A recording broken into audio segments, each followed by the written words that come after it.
Alright everybody, Bald&curious here. So I just watched a humble marksman video, Joe versus Pro or Joe versus Schmo or whatever it is. Well, I'm not a Joe, I'm not a pro. I'm somewhere in between. But number one, and I noticed that in the video as well. The humble marksman friend, what he was doing wrong. I commented, and I obviously I commented before Humble actually got to that point of the video where he said the guy need to work on his grip. And I see the poor grips all the time. Whenever you go to competition, I mean, I would say that's a number one bad thing that you see from not just new shooters, also, shooters that have been shooting around for a while. They just don't practice, and they're not, they're like, they can shoot competitions, but they're not all into it. So, first off, a lot of times I see this, okay? People having grip like this. See the space between the beaver tail? I see this kind of grip. This kind of grip, that's number one no-no, because it just flops in your hand. You're not really holding the gun with a strong hand or even a weak hand too much. So that's number one. Number two, I see all the time is people do this. You put this thumb over here, and then they put this hand over there, and now, again, support hands not really doing much because this thumb is in a way, so they can't really grab the gun the way they should. So the way I wasn't really taught, to be honest. I'm kind of self-taught, but I'm special.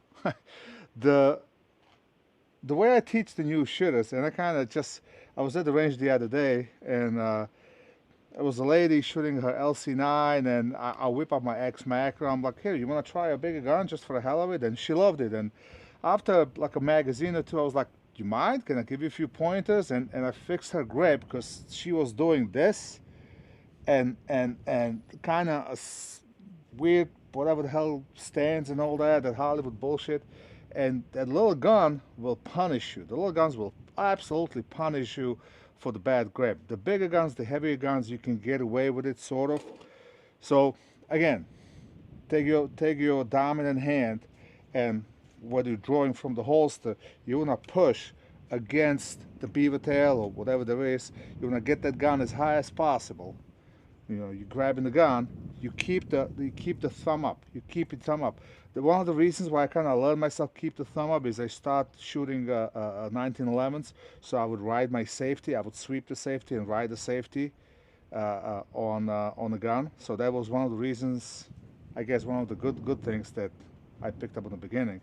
Now if you take your support hand, you rotate it, probably, I don't know, 25, 30 degrees, and you want this part of your hand fill up this space over here.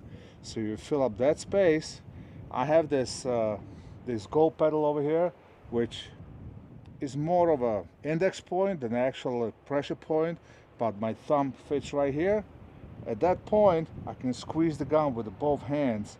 I have a 360-degree grip on the gun. You see, my hand touches the gun everywhere.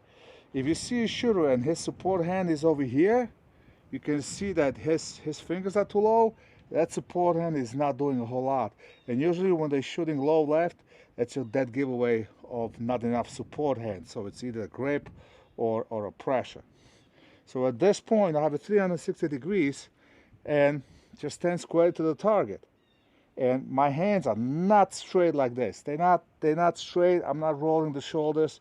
Your elbows wanna kind of act like a sort of shock absorbers, and this over here, your forearms, that's what kind of needs to be tight. That's what grips the gun and controls the recoil.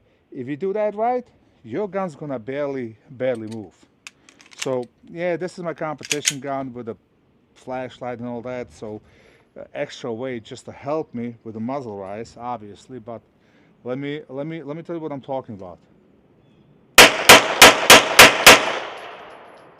Now, if you grip the gun some bullshit ass Hollywood style, see what happens? Yeah, I even dropped the magazine because of that. But the gun jumps up a lot more because you just don't have the control of the gun. So work on your grip. Now, a lot of people will say, oh, you can't put your finger on a trigger guard.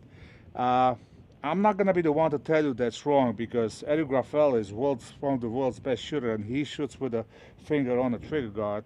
Then Lena Michalek, she's like freaking 4 feet tall and probably 100 pounds soaking wet, and she shoots the same gun with both fingers on the trigger guard, and her grip is way the hell up here.